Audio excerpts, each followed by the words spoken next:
मीठे भाइयों बहनों, कभी दुखी मत होना। एक बात बिल्कुल पक्की कर लीजिए कि बहुत स्ट्रांग बनना है अंदर से। हाँ, जब तक आंतरिक मजबूती नहीं होगी तब तक बार बार आपको फीलिंग आती रहेगी। और बाबा ने कहा कि देखो, जब तक फीलिंग आएगी तब तक फेल होते रहेंगे। इसलिए किसी भी बात की फीलिंग ना लाएं, क्योंकि बाबा ने इतना बड़ा लक्ष्य दे दिया है, तो क्यों हम दुखी हों। तो जब हम दुखी नहीं होते हैं तो दूसरों को दुख भी नहीं देते। हर एक व्यक्ति दूसरों को दुख जब ही देता है जब वो खुद दुखी होता है। एक परिवार में यदि एक व्यक्ति भी दुखी है तो उसको दुखी देखकर सभी दुखी होते हैं। तो आज की मुरली में बाबा ने कहा, मीठे बच्चे, बाप की आशीर्वाद लेनी है तो सर्विस एबल सपूत बच्चे बन सबको सुख दो, किसी को भी दुख ना दो। सर्विसेबल सपूत बच्चे, उसमें कोई किसी भी प्रकार का मैंपन ना हो, क्योंकि हम सर्विस करते हैं और यदि उसमें मैंपन है तो लोगों को दुख होता है। उसमें अभिमान है तो अभिमान लोगों को दुखी करता है। इसलिए सपूत बच्चे बनना, सच्चाई पे चलने वाले बच्चे सपूत कहलाते हैं। देखो, धर्मराज की सजाओं से छूटने के लिए भाई किन ईश्वरीय नियमों पर ध्यान देना है। कभी भी ईश्वर के सामने प्रतिज्ञा कर उसकी अवज्ञा नहीं करना है। किसी को दुख नहीं देना। क्रोध करना, तंग करना, अर्थात ऐसी चलन चलना जिससे ईश्वर का नाम बदनाम हो, तो उन्हें बहुत सजाएं खानी पड़ती है। इसलिए ऐसा कोई कर्म नहीं करना है। माया के कितने भी तूफान आए, बीमारी उथल खाए, लेकिन राइट रॉन्ग की बुद्धि से जजमेंट कर रॉन्ग कर्म से सदा बचे रहना। इन 4 लाइनों में बहुत गहराई है। माने ये साधारण जैसे मनुष्य लोग आपस में बात करते हैं वैसी बात बाबा नहीं करते। लगता ऐसे है कि बाबा साधारण बातें कर रहे हैं, लेकिन इन बातों में बहुत गहराई होती है। इसे बारीकी से समझना होता है। देखो भाई, आप क्रोध कब करेंगे? जब आपके अंदर कोई इच्छा होगी, आपके मन मुताबिक कोई कार्य नहीं करेगा तो आपको क्रोध आएगा। तो यहाँ इस दुनिया में जो 99% झूठी, मक्कार और पतित और गिरी हुई हो गई है, तो यहाँ क्यों इच्छा रखना किसी भी किस्म की जो क्रोध आए। हाँ, किसी से अच्छे व्यवहार की इच्छा रखना, किसी से सम्मान की इच्छा रखना, अगर वैसा नहीं मिलता है तो क्रोध आता है ना। हाँ, अपने मन मर्जी का कोई काम नहीं कर रहा है तो उसे फिर हम तंग करते हैं। ये सब बारीक बातें हैं। बाबा कहता है, देखो, कौन आया मेरे मन के द्वारे, पायल की झनकार लिए, ऐसा गीत बजा है। ओम शांति। भैया किसने कहा ओम शांति? बाप और दादा। यह तो बच्चों को जरूर निश्चय होगा कि हमारा पारलौकिक बाप है परम पिता परमात्मा शिव। पारलौकिक बाप है ना। पारलौकिक मतलब लौकिकता से परे, मतलब उसका कोई लौकिक परिवार नहीं है। ये बात बारीक समझना। तो बाबा के सामने किसी भी किस्म की लौकिक बातें करना, लौकिक अपेक्षा रखना, उससे आप सुखी नहीं हो पाएंगे। तो पारलौकिक बाप है परमपिता परमात्मा शिव, और ब्रह्मा सब बच्चों के अलौकिक बाप है। तो ब्रह्मा बाप से भी कोई लौकिक इच्छा न रखना, क्योंकि वो अलौकिक है। तो इनको ही प्रजापिता ब्रह्मा कहेंगे। इतने बच्चे और किसको होते हैं क्या भाई? लाखों। ब्रह्मा बाबा को बाप मानने वाले लाखों हैं। तो इतने बच्चे होते हैं क्या? सिवाय प्रजापिता ब्रह्मा के, है ना, किसी के नहीं होते। पहले नहीं थे। जो ब्रह्मा बाबा हैं पहले उनके बच्चे नहीं थे। कब इतने सारे बच्चे हुए? जबकि बेहद के बाप ने इनमें प्रवेश किया, तो यह हो गए दादा। यह दादा खुद कहते हैं कि तुमको पारलौकिक बाप की प्रॉपर्टी मिलती है। पोत्रे हमेशा दादे के वारिस होते हैं। उनका बुद्धि योग दादे में जाता है, क्योंकि दादे की प्रॉपर्टी का हक मिल रहा है ना। तो बाप और दादा ये दो शब्द है।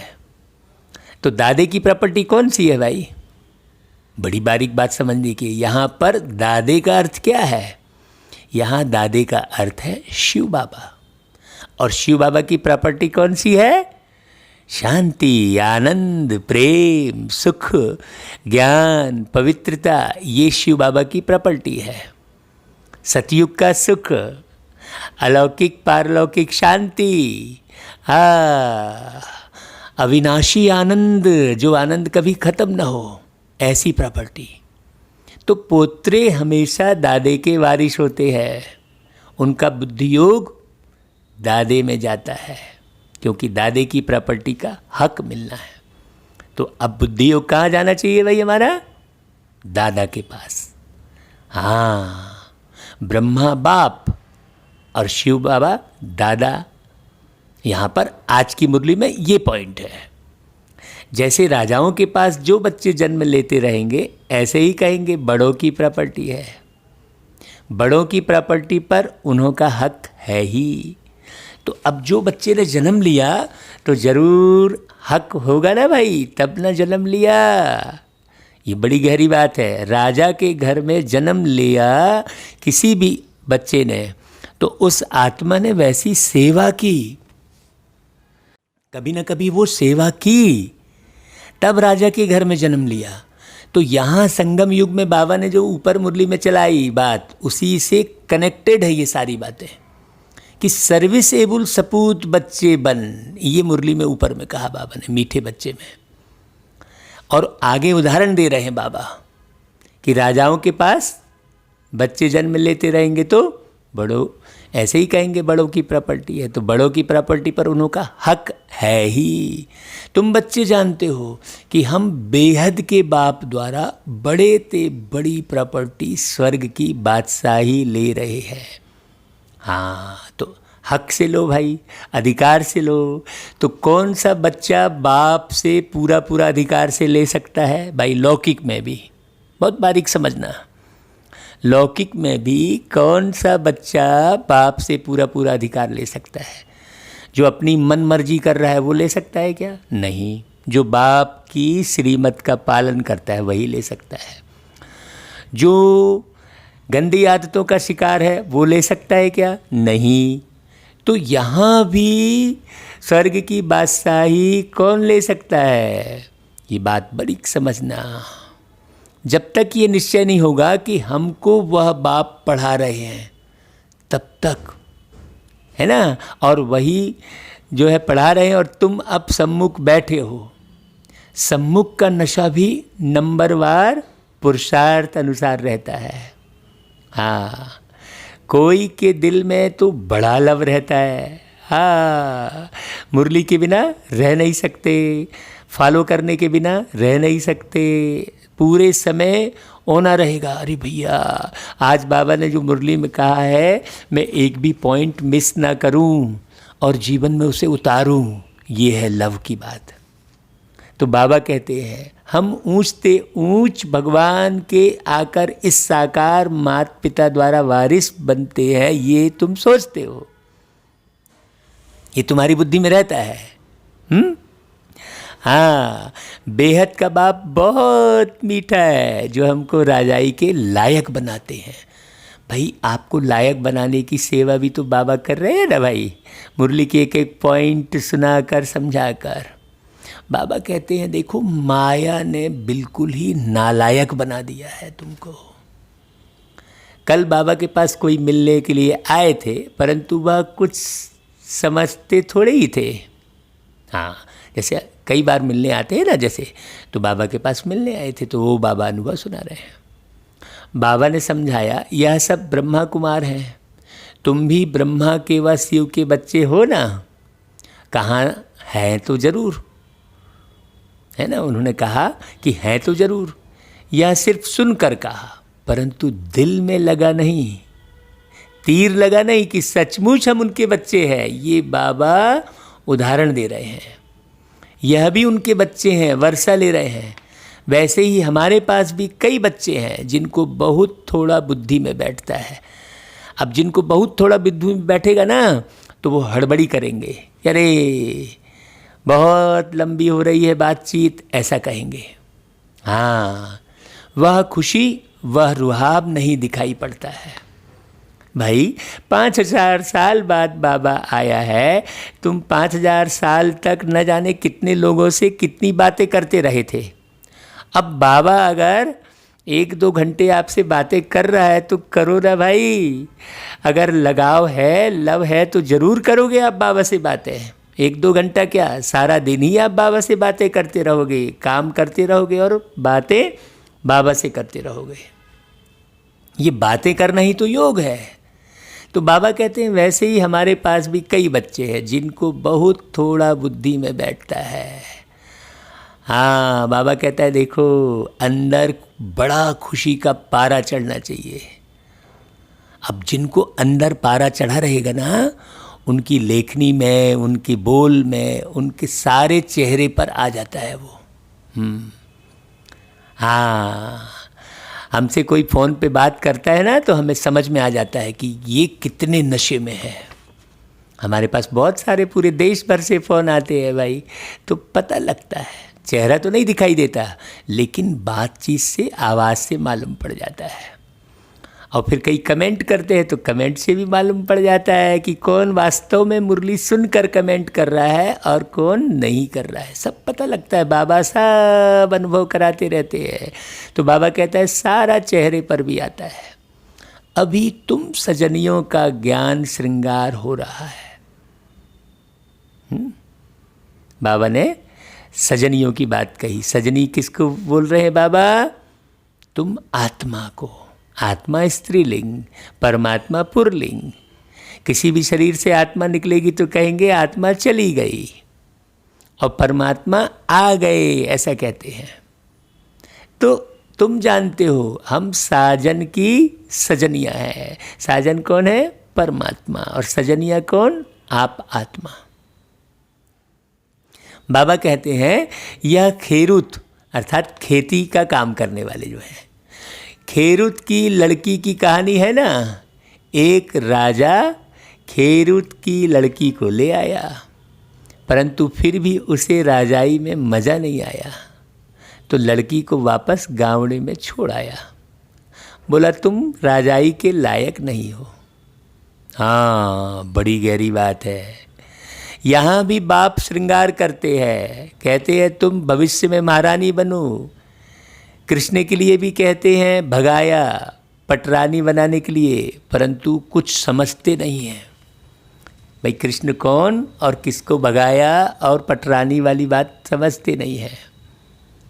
सब हैं ई रिलीजियस माइंडेड, समझते हैं ऐसे ही दुनिया चलती रहती है, कुदरत है, ऐसा कह देते हैं। बहुत हैं जो मंदिर टिकाड़े में भी नहीं जाते।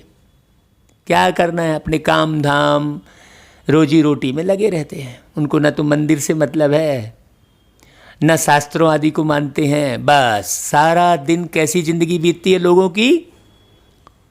खाना पीना, काम धाम करना, लड़ना झगड़ना, फिर दोपहर हुई तो सो गए, फिर उठे तो फिर चलो, फिर ये खाना पीना, फिर घूमना, फिर शाम हुई तो फिर खाना खाया, रात हुई फिर खाया पिया सोया, बस। हाँ, उनको न मंदिर से मतलब, न शास्त्रों से मतलब। कई ऐसे हैं। गवर्नमेंट भी धर्म को मानने वाली नहीं है। सरकार में भी कोई धर्म को मानने वाला नहीं है। भारत किस धर्म का था, अब किस धर्म का है, बिल्कुल नहीं जानते। ये बड़ी गहरी बात आज बाबा मुरली में कह रहे हैं। हमको करना क्या है मुरली सुनकर? सोचो, केवल मुरली सुनना है 1 घंटे की रोज, कि हमें कुछ करना भी है, कुछ फाइनल डिसीजन भी लेना है। बाबा आकर कितनी अच्छी बातें कह रहे हैं कि गवर्नमेंट भी नहीं जानती है कि भारत किस धर्म का था और अब किस धर्म का है। तो हमें स्थापना करनी है ना भाई, सबको मिलकर। अभी तुम बच्चे हो दैवी कुल के, जैसे वह क्रिश्चियन कुल के हैं वैसे तुम ब्राह्मण कुल के हो, है ना भाई। देखो, बाबा ने एक लाइन बोली कि अभी तुम बच्चे हो दैवी कुल के। किसको बोला? आत्मा को। अब वो आत्मा जो दैवी कुल के थे वही ब्राह्मण कुल के हो गए अभी। बाप कहते हैं पहले पहले तुम बच्चों को पतित शूद्र से ब्राह्मण बनाता हूं। ब्रह्मचर्य व्रत का पालन करना सिखाता हूं। ब्राह्मण जो ब्रह्मचर्य व्रत का पालन करे, एकदम स्पष्ट बात है। और पूरा पूरा ब्रह्मचर्य व्रत का पालन कौन बच्चा कर सकता है? जो निरंतर अपने को आत्मा समझकर प्यारे बाबा परमात्मा को ओरिजिनल रूप में याद करता है। बस वही निरंतर ब्रह्मचर्य व्रत का पालन कर सकता है। नहीं तो फिर कहीं आग डूबी तो कहीं कान लटका, तो कहीं पिक्चर में बुद्धि अटकी, तो कहीं देह दिख गई, तो कहीं वस्तु दिख गई। ये सब चलता रहेगा। बाबा कहते हैं पावन बनते बनते फिर 21 जन्मों के लिए तुम दैवी संप्रदाय बन जाएंगे। पावन बनते बनते, अगर यहाँ पावन नहीं बने तो नहीं मिलेगा कुछ भी। पावन बनेंगे तभी रावण से छूट पाएंगे। हाँ, दैवी गोद में जाएंगे। आगे थे आसुरी गोद में। आसुरी गोद से फिर तुम ईश्वरी गोद में आए हो। एक बाप के बच्चे भाई बहन हैं, यह एक वंडर है ना। सब कहेंगे हम ब्राह्मण कुल के हैं, हमको तो श्रीमत पर चलना है। श्रीमत क्या है? सबको सुख देना है। सबको सुख कैसे देंगे? सबको रास्ता बताना है। बहुत अच्छे ढंग से समझना और बहुत अच्छे ढंग से समझाना है। जो सुनने वाला होगा वो 5 मिनट के लिए बैठने आएगा और तुम्हारे पास 1 घंटे बैठ जाएगा। उसे अपने काम धाम की सुध भूल जाएगी। ऐसा कई बार हुआ है। हम ऑफिस में बैठते हैं, कोई भाई आता है, थोड़ी सी बात बस छेड़ते हैं, वो इतना मगन हो जाता है, वो कहता है अरे हम तो आपके पास आए थे दूसरे कार्य से, लेकिन आपने इतनी अच्छी बात बताई भगवान की कि हमारा मन बिल्कुल मगन हो गया। यदि आप अच्छे तरीके से बाबा की याद में रहेंगे तो निश्चित रूप से आप बहुत अच्छी सेवा कर सकते हैं। तो सुख कैसे देंगे? सबको रास्ता बताना है सुख देने के लिए। दुनिया में कोई नहीं जो मुख से कहे बेहद के बाप से बेहद का वर्षा कैसे लिया जाता है। ऐसा कोई नहीं है जो ये बोले ऐसा कि भाई परमात्मा से कैसे खजाना पाया जा सकता है। कौन है जो ऐसा बोलेगा? तुमको बेहद का बाप मिला है, तुम ही उनके बच्चे बने हो। कितनी खुशी की बात है। देखो, बुद्धि से जानते हो, कल्प पहले जिन्होंने बाप से वर्षा लिया होगा वही आकर लेंगे। थोड़ा भी बुद्धि में होगा तो कभी ना कभी आकर पहुंचेंगे, लेकिन बुद्धि में बिठाने वाला वैसा व्यक्ति चाहिए। तुम अपनी बुद्धि में ही नहीं बिठाओगे तो फिर औरों की बुद्धि में कैसे बैठा सकते हो? आएंगे तो कुछ ना कुछ लेने लिए, तुम्हारे में भी नंबरवार जानते हैं। ऐसे सहज रीति मुरली पढ़ लिए तो आपको कुछ भी समझ में नहीं आएगा। हाँ, आज पावन बनने लिए आए हैं, कल फिर पतित बन पड़ते हैं।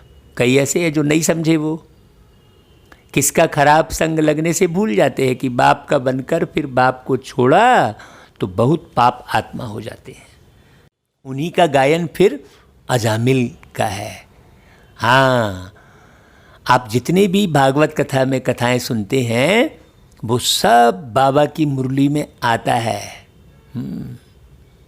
जितने भी, जैसे कोई किसका खून करते हैं तो पाप लगता है ना, वह पाप भी थोड़ा है। देखो बाबा कितनी गहरी बात बोल रहे हैं।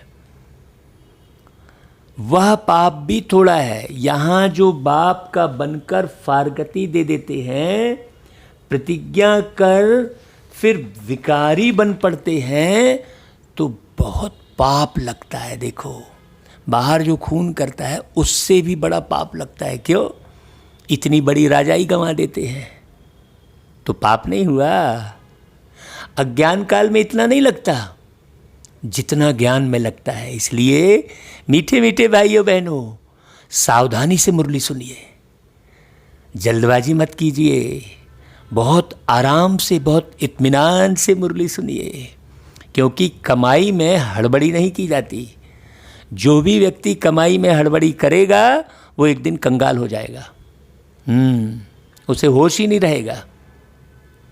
बहुत सारे लोग कमाते जाते हैं, बैंक में डालते चले जाते हैं और फिर एक दिन बिना उसके यूज किए शरीर छोड़ के भाग जाते हैं। कई स्विस बैंक में जमा करते हैं और रहते भारत में हैं और ख़त्म हो गए। अब वो पैसे को ना वो यूज कर पाए, ना किसी को दे पाए, कुछ नहीं।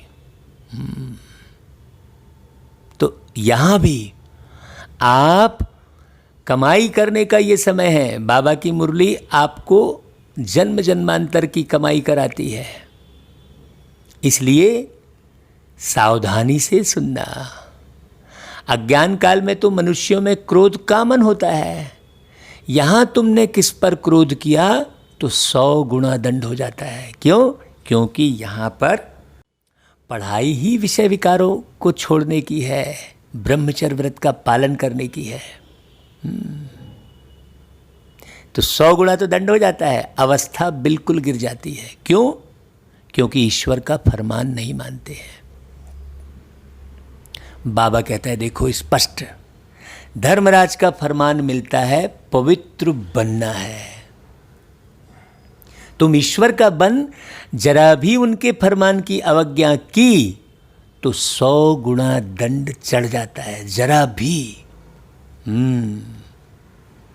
क्रिएटर तो वह एक है, ब्रह्मा विष्णु शंकर भी उनकी रचना है। धर्मराज भी क्रिएशन ही है।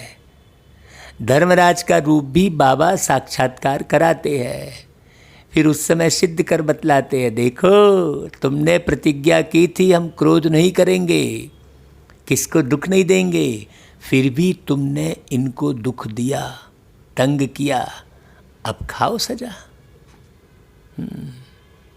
बगैर साक्षात्कार सजा नहीं देते हैं। प्रूफ तो चाहिए ना।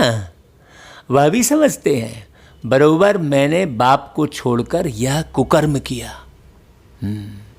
किसी भी किस्म का कुकर्म, दुष्कर्म, पाप कर्म नहीं करना है। कुकर्म, दुष्कर्म, पाप कर्म, ये से अलग अलग कर्मों की गति भी एक मुरली में समझाई थी। आप पिछली मुरलियाँ भी इत्मीनान से सुनिए। ये तो 1 घंटे की मुरली सुन रहे हैं रोज की, लेकिन आप ये सोचिए कि हमें खूब पढ़ाई पढ़ना है, क्योंकि हर मुरली में बाबा बहुत गहन गंभीर इशारे देते हैं। ऐसी साधारण मुरली थोड़ी है, बाबा कोई साधारण शिक्षक थोड़ी है भाई, ये हमने जल्दी जल्दी सुन ली। हाँ नहीं, बाबा कहते हैं बदनामी कराने से फिर बहुतों पर आफत आ जाती है। कितनी अबलाएं बंधन में आ जाती हैं, सारा दंड बदनामी कराने वालों पर पड़ जाता है। इसलिए बाप कहते हैं बड़े से बड़ा पाप आत्मा देखना हो तो यहाँ देखो, अब स्पष्ट इशारे दे रहे हैं बाबा, एकदम स्पष्ट। हाँ, धोबी के पास बहुत मैले सड़े हुए कपड़े जब होते हैं तो सटका लगाने से फट पड़ते हैं। तो यहाँ भी सटका सहन न कर चले जाते हैं। ईश्वर की गोद में आकर डायरेक्ट उनकी अवज्ञा की तो सजा खानी पड़ेगी।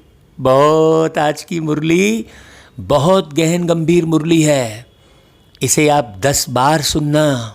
हम आपसे विशेष रिक्वेस्ट कर रहे हैं भाई, आज की मुरली थोड़ा स्पीड से हम सुना दे रहे हैं, लेकिन आप इसे बार बार सुनना। जो हेड ब्राह्मणी पार्टी ले आती है उन पर बहुत बड़ी रेस्पॉन्सिबिलिटी है। एक ने भी अगर हाथ छोड़ दिया, विकारी बना, तो उनका पाप ले आने वाले पर आ जाएगा। इसलिए ब्राह्मणी भी बहुत सोच समझ के कार्य करे बाबा के इस यज्ञ में। ऐसा नहीं कि भाई को पहचाना नहीं, बहनों को पहचाना नहीं और ले गए बस बाबा से मिलाने। बड़ी गहरी बात कह रहे हैं बाबा। तो ऐसे कोई को भी इंद्र सभा में नहीं लाना चाहिए। नीलम परी, पुखराज परी की कहानी भी तो है ना। इंद्र सभा में कोई छिपा कर ले आई तो इंद्र सभा में बास आने लगी, तो ले आने वाली पर दंड पड़ गया। ऐसे कुछ कहानी है। वह पत्थर बन गई, मतलब बुद्धि ही भ्रष्ट हो गई। हाँ, अब मुरली में बाबा क्या बात बोल रहे हैं वो समझ में ही नहीं आ रही है, तो जरूर कोई विकारी कर्म हुआ। और एक एक शब्द का अर्थ समझ में आ रहा है, समझाने वाला समझा रहा है, और उसमें भी कोताही बरत रहे हो यदि, तो भाई कितना विकर्म हो जा रहा है। सुनो, बाबा पारसनाथ बनाते हैं, फिर अगर अवज्ञा की तो पत्थर बन जाते हैं। तो पारसनाथ मतलब लोहे को सोना बनाने वाला एक पत्थर होता है। ऐसा पत्थर तो आज तक हुआ ही नहीं। पारस एक पत्थर ऐसा होता है जो लोहे में टच करो तो सोना बन जाता है, ये गायन है। ऐसा तो कोई पारस पत्थर है नहीं, गायन बस है। अगर मिल जाता तो जितना लोहा है सब सोना बन जाता। नहीं, यहाँ पर बड़ी गहरी बात समझने की है कि हमें सोने के समान अपनी बुद्धि बनानी है। इस पर भी पिछली मुरली चलाई है, आप सुनिएगा जरूर। हाँ, तो अवज्ञा की तो पत्थर बन जाते हैं, राजाई पाने का सौभाग्य गंवा देते हैं। समझो कोई गरीब राजा की गोद लेते हैं, अगर नालायक बन पड़ा और राजा निकाल देवे तो क्या होगा भाई? कितनी गहरी बात बोल रहे बाबा। फिर कंगाल के कंगाल बन पड़ेंगे। यहाँ भी ऐसे है तो पूरे 21 जन्मों का घाटा हो जाएगा भाई। सोचो, फिर बहुत दुख महसूस होगा। इसलिए बाप कह देते हैं कभी भी कोई अवज्ञा नहीं करना। बाप है साधारण, इसलिए शिव बाबा को भूल साकार में बुद्धि आ जाती है। अब तुम बच्चों को श्रीमत मिलती है, जो गंदे बन पड़ते हैं ऐसे फिर इंद्र सभा में बैठ न सके। हाँ, अब यहाँ पर बहुत बारीक बात है। इंद्र सभा में बैठ न सके। कई बच्चे बुकारी होकर भी मुरली सुनने चले आते हैं, बैठे तो रहते हैं लेकिन उनकी बुद्धि में समझ में ही नहीं आएगा। अब बाबा ने कहा कि इंद्र सभा में बैठ न सकें, तो कोई एक दूसरे को जान रहा होता है तो कहेगा ये कैसे रोज मुरली सुनने आ रहे हैं, इसको तो मैं जानता हूँ अच्छे से। नहीं, उसकी बुद्धि में कुछ नहीं बैठेगा, कोई ज्ञान नहीं बैठेगा। हर एक सेंटर इंद्रप्रस्थ है जहाँ ज्ञान की वर्षा हो रही है।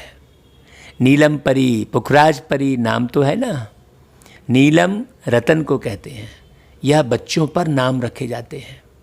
कोई तो बहुत अच्छा जैसे रत्न है, कोई फ्लो नहीं है। अब हम आपको ये जो मुरली YouTube पर भेज रहे हैं, ये इसलिए भेज रहे हैं कि क्लियर करके आपको समझ में आ जाए और आप सेंटर से जुड़े रहें परमानेंट, किसी भी कारण से आप सेंटर न छोड़ें। क्यों? क्योंकि सेंटर है ज्ञान की गंगा, जहाँ पर ज्ञान की गंगाएं रहती हैं। तो भाई अगर पवित्र बनना है दुनिया में कहते हैं तो गंगा में स्नान करो कहते हैं ना। तो ऐसा ही भाई आपको प्यास लगी तो आप नदी के किनारे जाते हो, संग का रंग लगता है ना। तो जब आप मान लो ठंड का आपको चाहिए तो आप एसी चालू करते हो, बर्फ़ के किनारे रहने पर ठंडक लगती है, अग्नि के पास जाने पर गर्मी लगती है। ऐसा ही अगर पूरा पवित्र बनना है तो सेंटर जाना कभी मत छोड़ो। आप ये मत सोचो कि भावार्थ सहित आपको मुरली यूट्यूब पर मिल जा रही है तो सेंटर जाना छोड़ दें। नहीं, आपको पवित्र गंगाओं का, ज्ञान की गंगाओं का, देवी बहनों का सानिध्य लेते ही रहना चाहिए।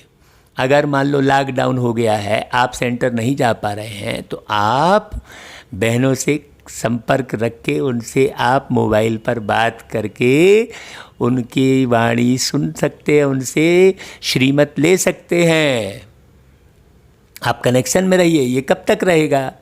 हाँ भाई, लॉकडाउन तो एक दिन बंद हो जाता है, फिर आपको सेंटर से कनेक्शन बना के रखना है। इसलिए बाबा ने कहा कि देखो ये सेंटर है इंद्रप्रस्थ, जहाँ ज्ञान की वर्षा हो रही है। तो बाबा कहते हैं कि भाई नीलम परी, रतन, ये सब बच्चों के नाम रखे जाते हैं। कोई तो बहुत अच्छा जैसे रत्न है, कोई में फ्लो नहीं है। जवाहरात में भी कोई कोई बहुत दागी होते हैं, कोई एकदम प्योर होते हैं। बाबा कहते हैं यहाँ भी नंबरवार रत्न है। कोई कोई रत्न बहुत वैल्यूबल हैं, बहुत अच्छी सर्विस करते हैं, और कोई तो सर्विस के बदले डिस सर्विस करते हैं। अगर आप विषय विकार में गए, बाहर कहीं झगड़ा किए, क्रोध किए, बाबा ने ऊपर मुरली पूरी चला दी है, तो वो डिस सर्विस कहलाएगी ना भाई। गुलाब के फूल और अक के फूल में कितना फ़र्क है देखो, सुना दिया बाबा ने। अक मतलब कड़वा और गुलाब मतलब खुशबूदार।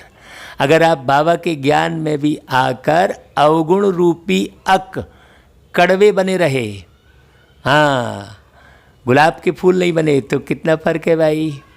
बाबा कहते हैं देखो शिव पर दोनों चढ़ते हैं, दोनों फूल चढ़ाते हैं ना शिव पर। तो अब तुम जान गए हो हमारे में फूल कौन कौन है। उनकी ही सब मांगनी करते हैं कि बाबा हमको अच्छे अच्छे फूल दो। अब अच्छे अच्छे फूल कहाँ से लाए भाई? रतन ज्योत फूल तो कॉमन होते हैं। बाबा बड़ी गहरी बात कर रहे हैं भाई, सही में हमको ऐसा लगता है कि हम एक एक पॉइंट पर कितना न समझा लें। यह बगीचा है ना, तुम ज्ञान गंगाएं भी हो। बाबा तो सागर ठहरा ना। यह ब्रह्मा है, ब्रह्मपुत्रा बड़े ते बड़ी नदी। अब देखो नदी का नाम क्या है? ब्रह्मपुत्रा नदी, मतलब ब्रह्मा बाबा और ब्रह्मा के पुत्र। तो बाबा ने ऊपर मुरली चलाई है कि सपूत बच्चे। तो ब्रह्मा के पुत्र बड़ी ते बड़ी नदी, ब्रह्मा पुत्र नदी कहते हैं, मतलब ब्रह्मा और ब्रह्मा के पुत्र। ब्रह्मा के पुत्र पूरे विश्व में फैले हुए हैं। तो सबसे बड़ी नदी कहाँ पर है? ब्रह्मा कुमारी में, ज्ञान की नदी। कलकत्ते में ब्रह्मपुत्र नदी बहुत बड़ी है, जहाँ सागर और नदी का बड़ा भारी मेला लगता है। बरोबर ज्ञान सागर बाबा है, यह चैतन्य ज्ञान सागर है, वो पानी वाली बात है। तुम भी चैतन्य ज्ञान नदियाँ हो, वह तो है पानी की गंगाएं। वास्तव में नदियों पर नाम पड़ा है, परंतु आसुरी संप्रदाय यह भी भूल गए हैं। हरिद्वार में गंगा के किनारे पर चतुर्भुज का चित्र दिखाते हैं, उनको भी गंगा कहते हैं, परंतु मनुष्य समझते नहीं है कि यह चतुर्भुज कौन है भाई। बरोबर इस समय तुम स्वदर्शन चक्रधारी बनते हो, तुम हो सच्ची ज्ञान नदियाँ, और वह है पानी की। वहाँ जाकर स्नान करते हैं, समझते कुछ भी नहीं भाई। स्नान करने से ज्ञान थोड़ी आ जाएगा। बस देवी है ऐसा कहते रहते हैं, देवी है। मनुष्य को तो कभी 4-8 भुजा होती नहीं है भाई। कुछ भी अर्थ नहीं समझते। हमें तो बाबा की मुरली का एक एक अर्थ समझकर समझाना है। हाँ, अगर हम बाबा की मुरली उठाकर एक एक अर्थ समझा रहे हैं, यूट्यूब पर अपलोड कर रहे हैं, तो क्या ये डिससर्विस कहलाएगी क्या? ज़रा हमें बताना आप कमेंट करके। है ना भाई, ये वाली बात भी हमें बताना। हाँ, कहीं हम भाई ऐसा तो नहीं है कि हम ये अर्थ सहित मुरली सुनाकर, हैं, आप लोग सहयोग करना भाई। समझना मुरली को अच्छे से। तुम बच्चे जानते हो बाबा हमको क्या बनाते हैं। हम तो 100% बेसमझ थे। बाबा की गोद लेने से हम स्वर्ग के मालिक बनते हैं। भल यहाँ कोई राजा हो, परंतु स्वर्ग के सुख और अभी के सुख में रात दिन का फर्क है। बहुत गहरी बात है इसमें। नहीं तो क्या होता है, बच्चों की बुद्धि करोड़पति अरबपति लोगों की तरफ जाती है, उनके ठाट बाट की तरफ जाती है, उनके रहन सहन की तरफ जाती है। बाबा ने ये लाइन कह के समझा दिया। हाँ, यहाँ भल कोई राजा हो, परंतु वो स्वर्ग के सुख और अभी के सुख में रात दिन का फर्क है, इसलिए कहीं आकर्षित नहीं होना है। तुम्हारे में कोई ऐसे भी हैं जो बाप को नहीं समझते हैं, तो अपने को भी नहीं समझते हैं। देखना चाहिए कि मैं कितनी खुशबू देता हूँ, उल्टा सुल्टा तो नहीं बोलता हूँ। अब आप सोचो, ज्ञान की बारीकियाँ बताना, गुणवान होकर चलना, यही तो खुशबू देना है। हाँ, है ना भाई। और भाई अगर हम ज्ञान सुनाने वाले को भी उल्टा सुल्टा बोल रहे हैं कि तुम्हें ऐसा नहीं करना चाहिए, तो फिर विकर्म किसका जमा हो रहा है? सोचने की बात है। बाबा कहता है देखो उल्टा सुल्टा तो नहीं बोलता हूँ, ये चेक करो, क्रोध तो नहीं करता हूँ। बाप झट चलन से समझ लेते हैं। तो बाप झट चलन से समझ लेते हैं कि यह बच्चा कैसे होगा। भाई लौकिक में भी बाप अपने बच्चे को समझ जाता है ना भाई, उसकी चाल चलन से, उसकी मानसिकता से, उसके व्यवहार से, है ना। तो सर्विसेबल बच्चे बाप को बहुत प्यारे लगते हैं हर जगह। भाई जो सर्विस नहीं करेगा है, वो क्या करेगा फिर? इतनी बड़ी सतयुगी सृष्टि की स्थापना करना है, तो उसमें बहुत सारे बच्चे सर्विसेबल चाहिए ना। तो उसमें भी बहुत थोड़े होते हैं। देखो बाबा ने पूरी मुरली में ये कहा कि भाई गंदे से गंदे, मैले से मैले देखना हो तो यहाँ देखो, ऐसा कहा है ना बाबा ने। तो बहुत बारीक समझने की बात है ये। हमको यहाँ पर केवल बाबा को देखकर चलना है, किसी भी बच्चे को देखकर हमको नहीं चलना है। हमको सर्विसेबल बनना है। तो बाबा कहते हैं देखो सब तो एक जैसे प्यारे नहीं लग सकते ना।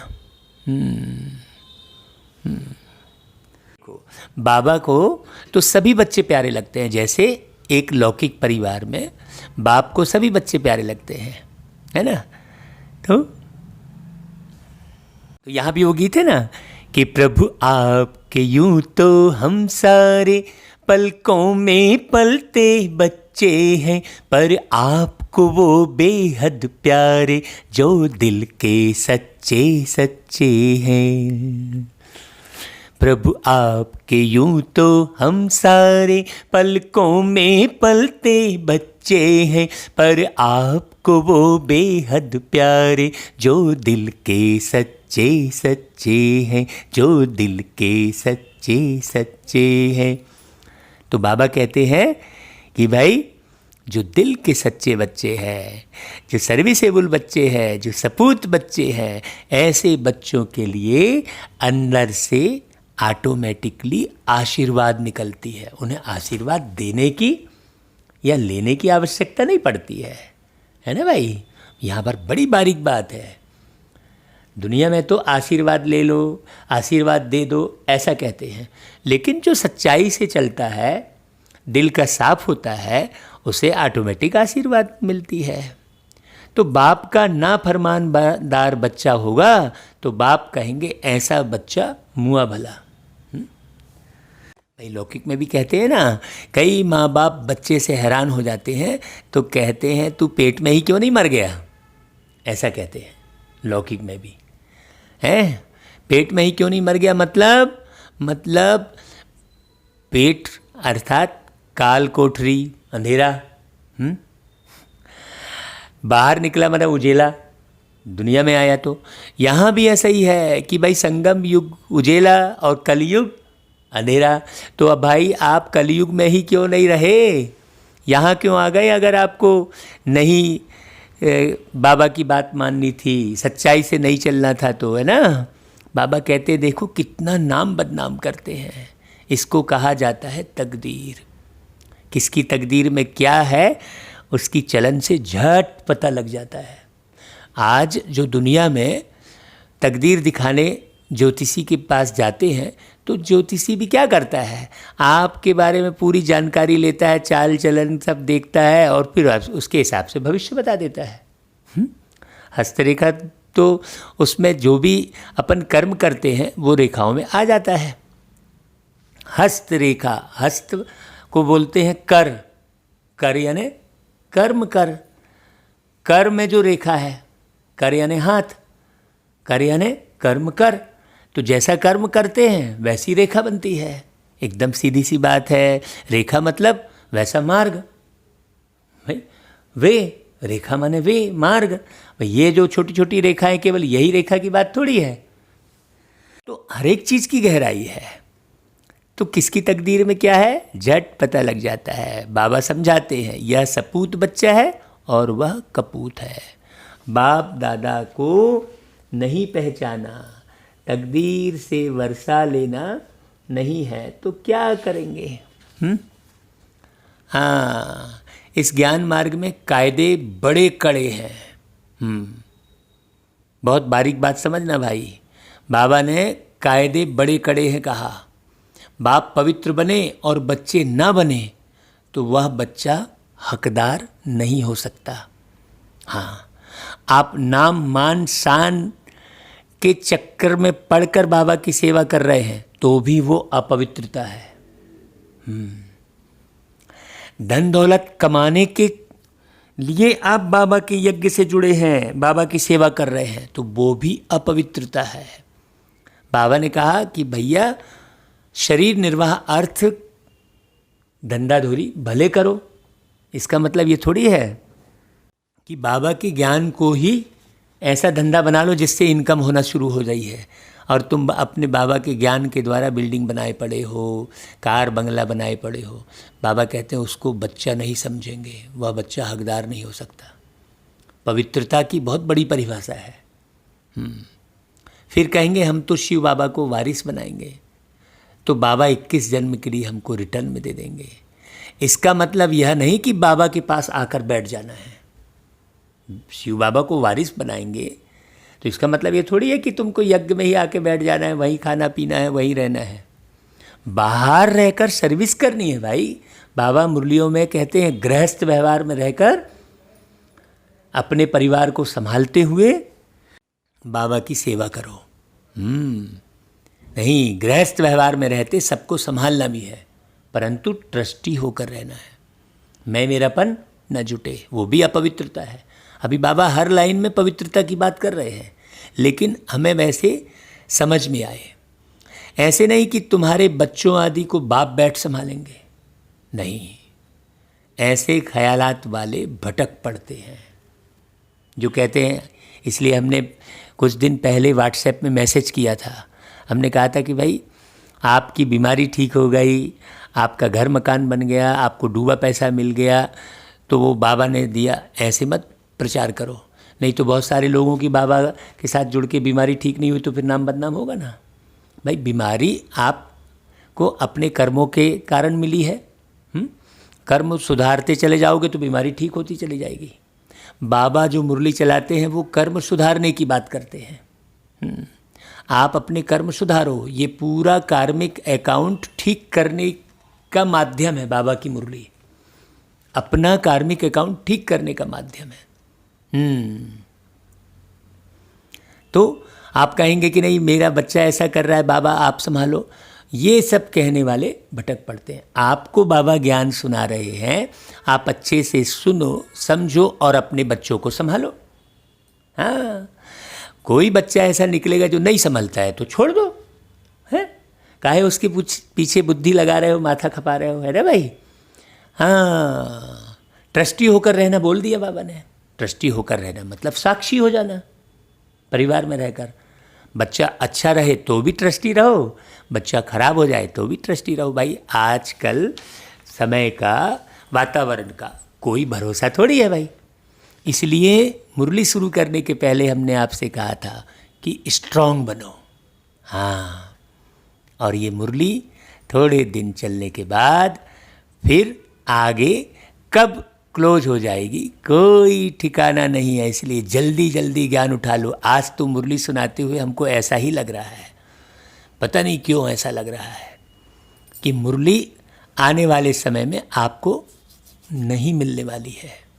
हाँ, बाबा तो हमको ये इशारे दे देंगे कि बच्चे अब ये अर्थ सहित मुरली सुनाना बंद करो, ऐसा करके बाबा मुझे इशारे दे देंगे, मुझे ये ऐसा लग रहा है। तो बाबा कहते हैं यहाँ बाबा के पास तो बिल्कुल पवित्र चाहिए, अपवित्र कोई बैठ न सके, माने बिल्कुल पवित्र चाहिए। बाबा कह रहे हैं ना, पूरा पूरा प्योर, क्योंकि बाबा एकदम प्योर है।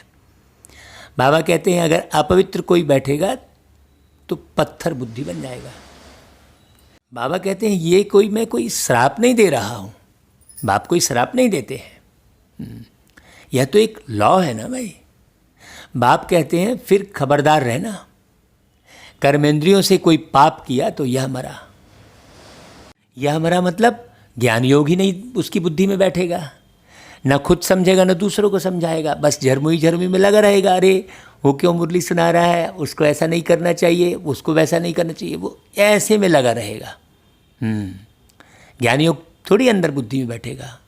तो बाबा ने कहा कर्मेंद्रियों से पाप किया तो यह मरा। हाँ, बड़ी भारी मंजिल है। बाबा का बच्चा बना तो फिर बीमारी सारी उथल खाएगी। डरना नहीं है। वैद्य लोग भी कहते हैं ना भाई, फलानी दवाई से तुम्हारी बीमारी बाहर निकलेगी, तुम डरना नहीं। बाप भी खुद कहते हैं तुम बाप के बनेंगे तो माया रावण तुमको बहुत हैरान करेगा। इसलिए बार बार जो है मूंझना नहीं है, कुछ भी बात हो जाए तो खूब तूफान में ले आएगा माया रावण। अभी तुमको रॉन्ग और राइट की बुद्धि मिली है, आपको बुद्धि के अनुसार जज करना है कि कौन सा कार्य रावणता की गिनती में आएगा और कौन सा कार्य राम की गुणों की गिनती में आएगा।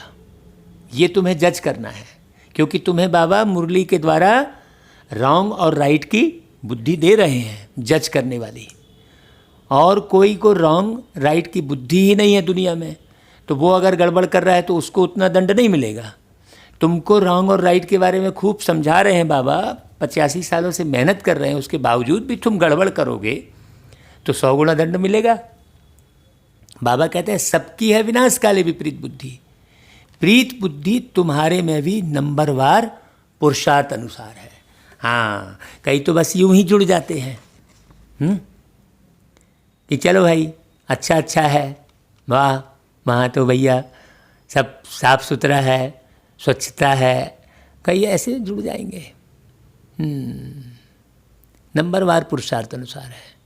प्रीत बुद्धि वाले बाप की सर्विस बहुत अच्छी करेंगे, लग के सर्विस करेंगे। उनको मुरली की पॉइंट पर चले बिना रहा नहीं जाएगा। सारा दिन उनको अपनी तरफ ख्याल चलेगा कि बाबा का कहीं मैं डिससर्विस तो नहीं कर रहा हूँ।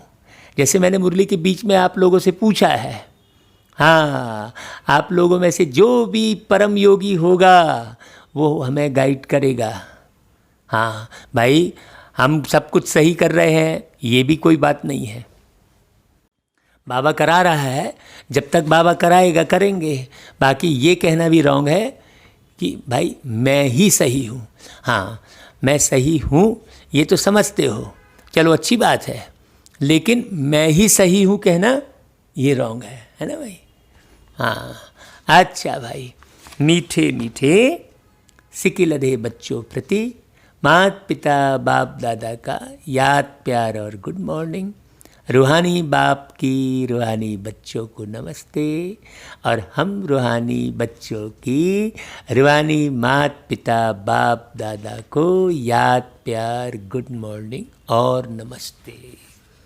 अब मुरली का मुख्य सार बहुत ही बेहतरीन सार है, आप इसे बहुत ध्यान से सुनिए। ईश्वर का बच्चा बनकर जरा भी उनके फरमान की अवज्ञा नहीं करनी है। हाँ, मुरली को बहुत ध्यान से सुनना। कई बार जो है बाबा के बच्चे अपनी तरफ से फरमान चलाते हैं। हाँ, आप मुरली को सुनिए कि बाबा ने क्या कहा है और क्या नहीं कहा है ना भाई। तो अपनी तरफ से फरमान नहीं चलाना है, ईश्वर का बच्चा बनकर जरा भी उनके फरमान की अवज्ञा नहीं करनी है। इन कर्मेंद्रियों से कोई भी कुकर्म नहीं करना है। देखो ये बाबा का फरमान है, कोई भी कुकर्म नहीं करना है। दैहिक दृष्टि ना जाए, उल्टे सुल्टे बोल नहीं बोलने हैं। पूरा ध्यान अपनी तरफ लगाएंगे तो उल्टे सुल्टे बोल निकलेंगे ही नहीं है। स्वदर्शन चक्र फिर आएंगे। बाबा कहता है सपूत बन बाप की आशीर्वाद लेनी है। अब सपूत कौन है ये पूरी मुरली आप सुन लीजिए फिर से डबल।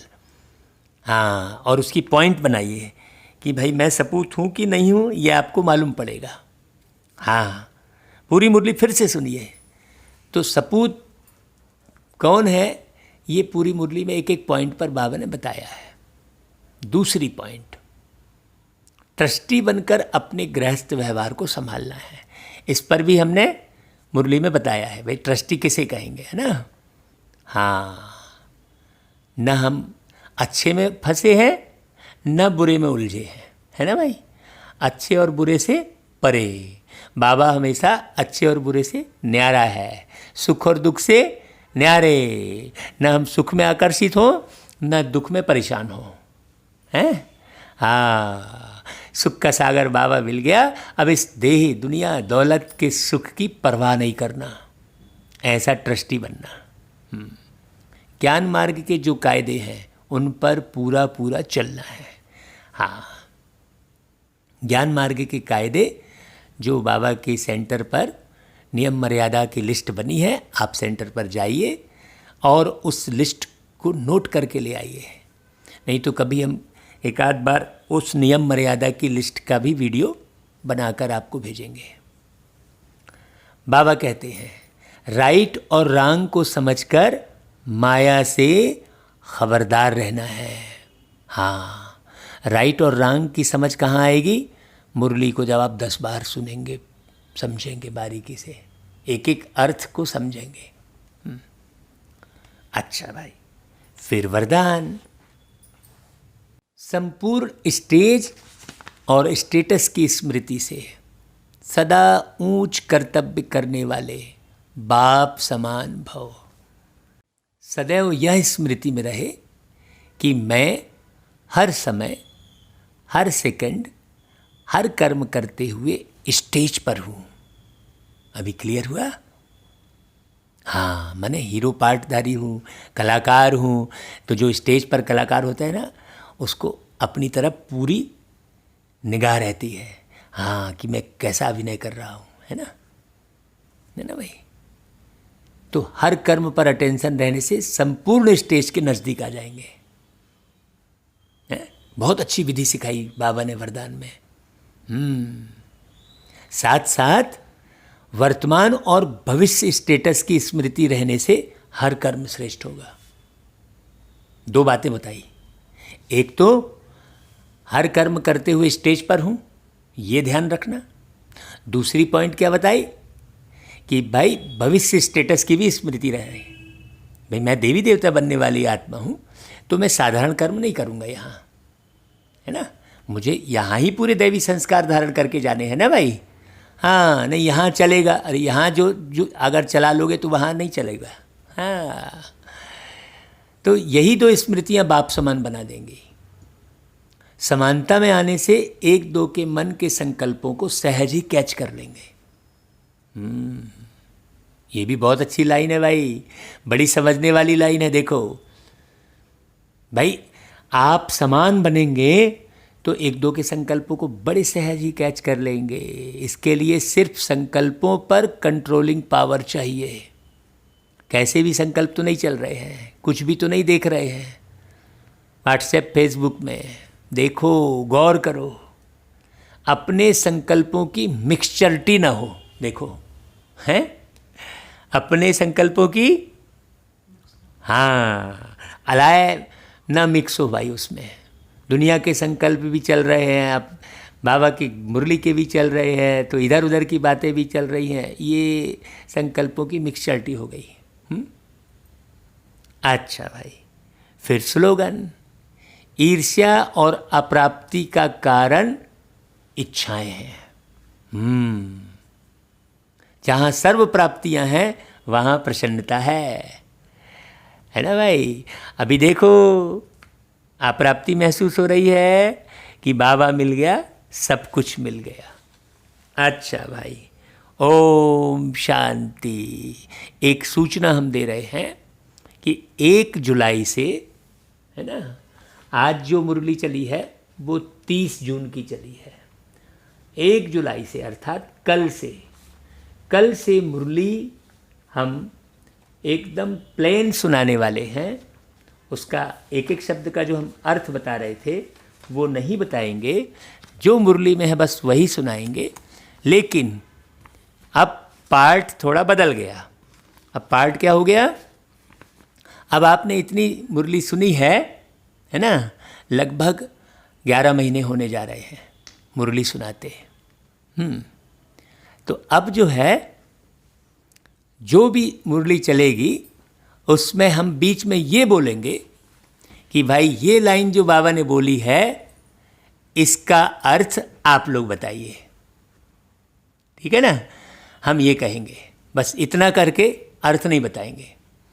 तो मुरली जो है जल्दी भी समाप्त होगी और आपको होमवर्क बाबा निमित्त बनाए दिलवा रहे हैं, ये समझिए। क्योंकि आप पिछली मुरलियों में तो हम बहुत सारा प्रत्येक मुरली की पॉइंट का समझा चुके हैं। अगर आप विचार सागर मंथन नहीं कर रहे हैं तो पिछली मुरली सुनकर आप जवाब दे सकते हैं, है ना। तो हम पूछ देंगे, तो आपको कमेंट में जवाब देना है तो कमेंट में दीजिए, और व्हाट्सएप करना है तो हमारा नंबर दिया हुआ है चैनल पर। आप उस चैनल से नंबर लेकर और हमें व्हाट्सएप कर सकते हैं। फिर आप जो मनन चिंतन करेंगे उसे हम अगली क्लास में, या जब कभी भी कोई क्लास वाली मुरली होगी तो उसमें हम आपका उदाहरण देकर समझाएंगे कि देखो भाई, फलाने स्थान से फलाने बाबा के सर्विसेबल बच्चे ने बहुत अच्छा मनन चिंतन करके ये भेजा है। तो भाई आपके द्वारा भी विश्व सेवा होगी, सब लोग आपको जानेंगे। बाबा ने कहा था कि बच्चे नामी ग्रामी आत्मा बनो।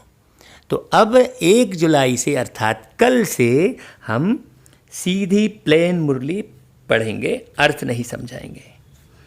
ठीक है भाई, अब अर्थ आपको निकालना है। पिछली मुरलियों को फिर से सुनकर आप अर्थ निकाल सकते हैं। अच्छा भाई, ओम शांति।